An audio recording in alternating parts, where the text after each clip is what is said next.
deputy sheriffs and school personnel due to an incident that happened in the school.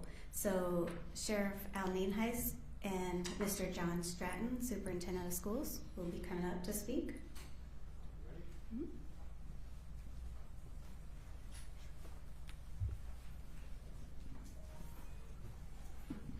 Good afternoon. Again, I'm Hernando County Sheriff Al Nienhuis. It's spelled Nienhuis, and it's pronounced Nienhuis. This is an incident that is mainly law enforcement at the beginning, but then it quickly turned into a school-related issue, and it was actually kind of interesting how it unfolded. Originally, back on January 12th in the evening, one of our deputies, Deputy Jones, happened to find a stolen vehicle at a local apartment complex. It was Mariners K. It was about 11:30 at night, and it was being driven and in possession of a young man, Aaron McKinney. He was 16 years old at the time. When the deputy approached him, McKinney actually physically pushed the deputy and fled on foot before he returning to the stolen vehicle, and actually fled in that stolen vehicle. McKinney, the young man, subsequently crashed that vehicle on Mariner Boulevard on the south end of the county. Then we fast forward a couple days to January 16th, and we had students report from Springstead to our school resource deputy that a young man who we found out was McKinney possessed a firearm back on January 12th. So 4 days after the incident, it was reported to the school resource deputy that earlier in the day, that same day that he was found with that stolen car, that he apparently had a gun at school. So we, of course, looked at surveillance footage from the bus and from the school, and found out that McKinney did appear to have a weapon, and I think we're going to put it up on the screen, but you can see a picture of it here. We have several pictures, and we'll probably release those to the media via media alert, but you can see it on the screen there of him on the bus showing it to his fellow bus riders. The problem came in with trying to confirm that the item was actually a firearm and whether or not it was functional. So on January 18th, McKinney and his mother actually came to the sheriff's office, and we were able, through investigation between the time of the stolen vehicle encounter and the time the students mentioned that he was in possession of a gun, we were able to develop probable cause, obviously, that he was the one in the stolen vehicle, and get enough information to arrest him on that. But he was unwilling to give us any information on the weapon that he was apparently in possession of on the bus. So we continued the investigation and tried to figure out what we could regarding the firearm. Then on January 31st, you may remember that we had a 17-year-old here in Hernando County who was the victim of a gunshot. We put out a media release on that, and originally we weren't sure exactly what happened, but we were able to determine fairly quickly, based on both what the victim said and the person who shot the gun, that it was not an intentional shooting. The victim wasn't shot intentionally, the 17-year-old.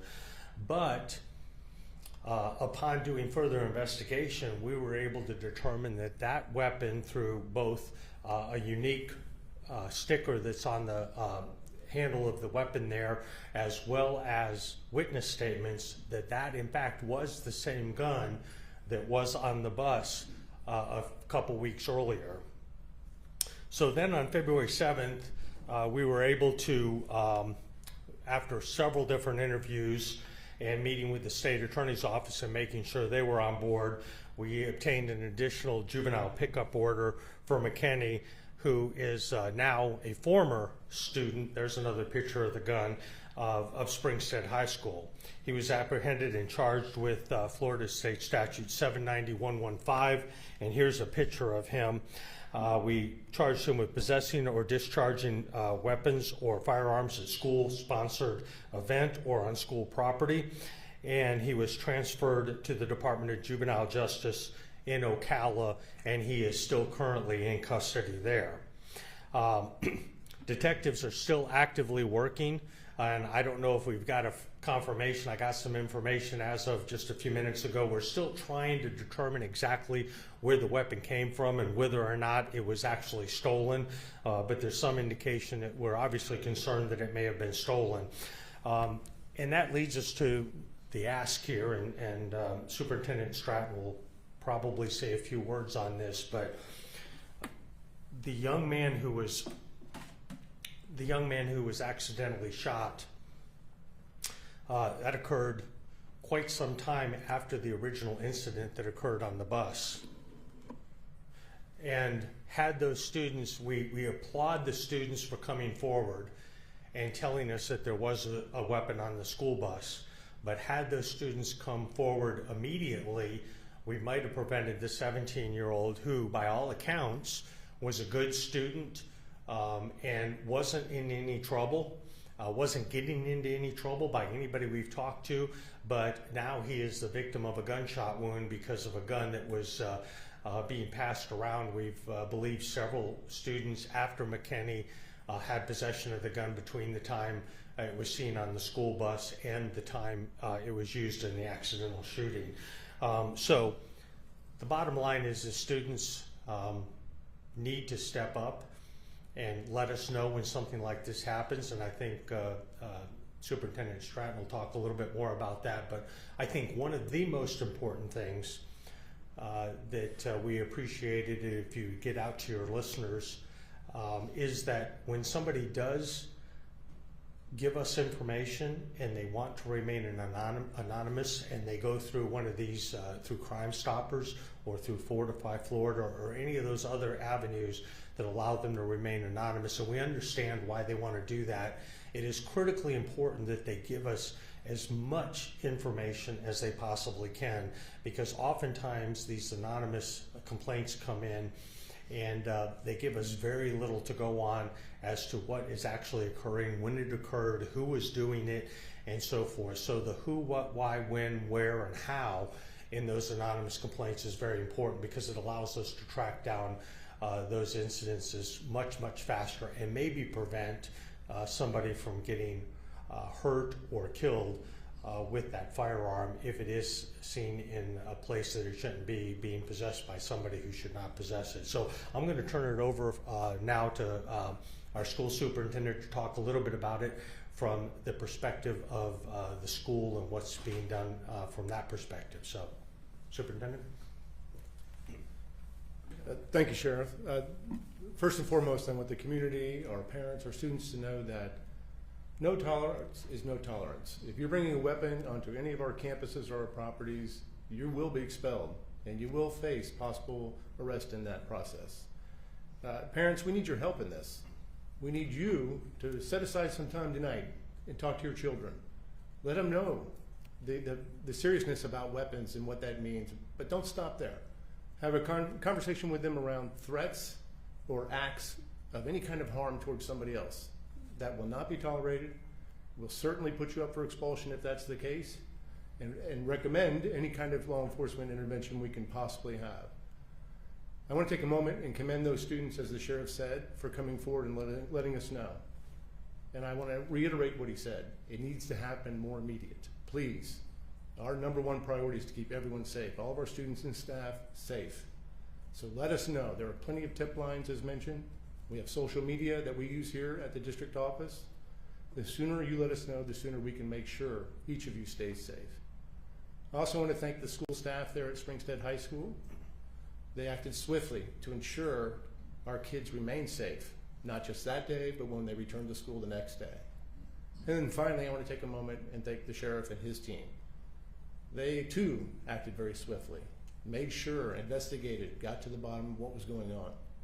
It's been a great relationship we've had, and I truly appreciate it. He does an excellent job of keeping all county members in Hernando County safe, but in particularly, they keep our students and our staff safe at school every single day, and we appreciate that. Thank you. And lastly, I'd like to talk a little bit about going at a little higher level. Some of you may or may not know that this year, one of the priorities, as in the last couple years with the Florida Sheriff's Association, and it's being spearheaded by our legislative chair, who is Sheriff Gualtieri out of Pinellas County, is juvenile crime issues, specifically as they relate to gun crimes. And we have some legislation that's going through the Tallahassee now that will hopefully send a very clear message to young people who are using guns in crimes, that they will stay in secure facilities until the time of their trial if they use a gun in a felony crime. So, heretofore, many of you know, you've reported on it. There's been a lot of juvenile crime, and surprisingly, sometimes the punishment for that is not very serious, and or they're released back into the public after committing a pretty serious gun crime and commit more crimes before they can actually be held accountable for the first crime. So that's hopefully going to send a clear message to these young people, because they do have a great informal network, and they're going to know very quickly that law enforcement is no longer putting up with this, and the gangs, or the people who want to be in gangs using guns to settle their differences, is much like the superintendent said regarding schools in our communities. It's not going to be tolerated to be doing these drive-by shootings and so forth. We're going to hold these young people accountable. So I'll be happy, as he said, we have some of our school resource personnel, as well as some of our school administrators who are on the front lines of dealing with these things. And I don't think the average person knows how many investigations we do on a daily or weekly basis on threats or potential threats or perceived threats.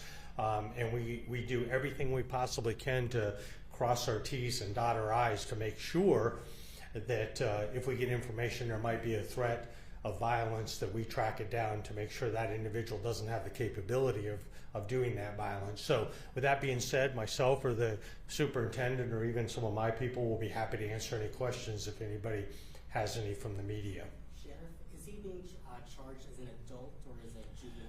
That's going to be up to the state attorney. I think right now he's charged as a juvenile. He's 16, but as they go through the process, they can elect to charge him as an adult. That they may amend those charges going forward, but that's going to be totally up to the state attorney's office. Going off of what you just I'm sorry, who was it? Okay, I got a couple people. Yes, ma'am.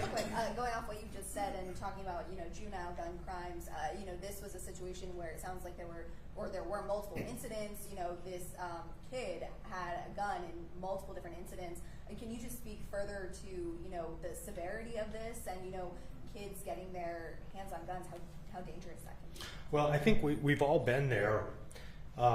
Whether it was when we were very young or as we've gotten older, and we make a decision, we act on impulse, and then once that impulse, we do something, we realize, oh no, I can't take that back. And there is no better example of that than using a gun in the commission of a crime and killing somebody. And it's not that unusual for us to have people seriously injured or killed as a result of guns. And people, when you carry guns, bad things can happen, even if you don't go into the situation with that intent. But things escalate, and it gives you a lot more courage when you have a gun to do things you might not otherwise do. And so that's why young people, what the legislature has said, that young people should not be possessing weapons, because they lack some of that impulse control and that decision making. And unfortunately, when somebody ends up dead, obviously the friends and family of the deceased, their world changes forever. And then of course the person who pulled the trigger, their life has changed from that point forward, and they can never go back to undoing that. So to say it's serious is an understatement. You can't put into words how serious it is. using guns in the commission of crimes. And I think most of our adults have learned that it's, you know, the 10-20 life and all those. It's not that frequent that we see adults using weapons anymore because they know they're going to go away for a long, long time, and we need to get that information to the juveniles. So I think she was next, and nice and loud. Okay. Does Mr. McKinney have any previous record or disciplinary? We were looking into that, but not a tremendous amount. Now, I don't know about school, and I don't even know if they can relate to that, but as far as crime, there wasn't a tremendous amount of history with our agency. And we've had a little bit with him, but nothing to this level over the past several years. So it was a little bit of a surprise to us, and you know, stealing a car and having a gun and getting in a tussle with the deputy is pretty serious. And it was a little bit surprising to find out that he didn't have more in his history, but hopefully we prevented him from doing something even more serious. It's also, I think it's been clear, but he was not the one who obviously pulled the trigger on the accidental shooting. That gun went through a couple different hands, and we're still kind of looking into that to figure out who had it and why and so forth. But anyway, I think we had a question over here. Do we have somebody back here? Oh, I did? Okay, great. Sure, not to single anyone out, but do you have a rough count of how many students may have been aware of the gun in that period between? I don't have the number, but I think any of us who have ever ridden a bus, my guess is that if that gun was out in the open as much as it would, at least half the bus, if not the entire bus, probably knew that there was something serious going on that bus. And I don't know how many actually saw it, but that's not something you can keep quiet. If any of it, it's been a long time since I've ridden a school bus, but I do know that anything that goes on in that bus, the whole bus is going to know about it very quickly, especially something as serious as a gun. But that's something we're looking into, trying to get more information about who had the gun and so forth. So, quick clarification, just on that shooting on January 31st. That was at Mariners K, and you said that was on Ridgeline Lane. Yep. And you said so the gun passed through a couple different hands, so it was At least a couple different hands, yes. Yeah. Superintendent Stratton, if just hypothetical here, if you were the parent of a high school age student or middle school age student, what would your conversation be with your child tonight? My conversation would center around reporting it. Yeah, if you were on that bus and you knew about it, you have an obligation to keep everybody safe. Report it. Obviously, all the wheels go into motion as soon as we know about something like that. There's nothing more serious than keeping them safe out there. Again, but the conversation starts with not just weapons. As I mentioned earlier, it's also about threats or acts that would cause harm on others. Those are what we see. And those are conversations that need to be had, and make sure that your children know how serious that is. At least from the school perspective, we're going to fully enforce the code of conduct, but it may involve law enforcement as well. And as the sheriff said, that can change your life overnight.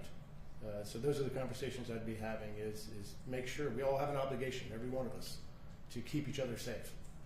And our kids do a great job at it, but unfortunately sometimes this happens, and it's hard to understand why. But as adults, we come back and say, okay, 4 days went by. We don't know why, but come sooner. Come tell us.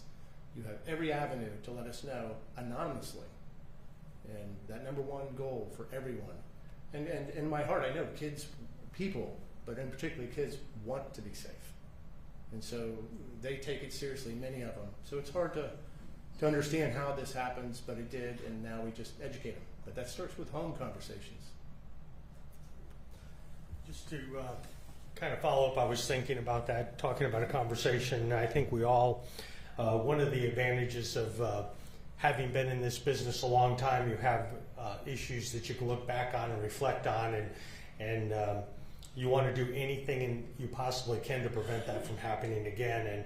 And some of you may or may not know that in Pasco County, and it was probably, I think it was in the year 2000, so it was a long time ago, it was almost a quarter of a century ago, and they had a school resource deputy. And a note was left on that school resource deputy that a young person had a gun, and I think it was a name like Tim or something. It was very generic. And as you could imagine, if you're the school resource deputy and you find a note on your desk that Tim has a gun, it's not that easy to figure out what in the world they're talking about and where Tim is and is it right now? Is Tim at school and all that stuff? It was a very short note. And before the deputy had a whole lot of time to do much investigation, the gun made its way out to the parking lot and a vehicle out in that parking lot. And the young man who had brought the gun was sitting in the front seat, if I remember correctly, and he handed it, much like this, handed it to a friend who was sitting in the back seat to look at it, and that friend actually shot him in the head and killed him accidentally. And so, you know, again, a bunch of lives changed forever.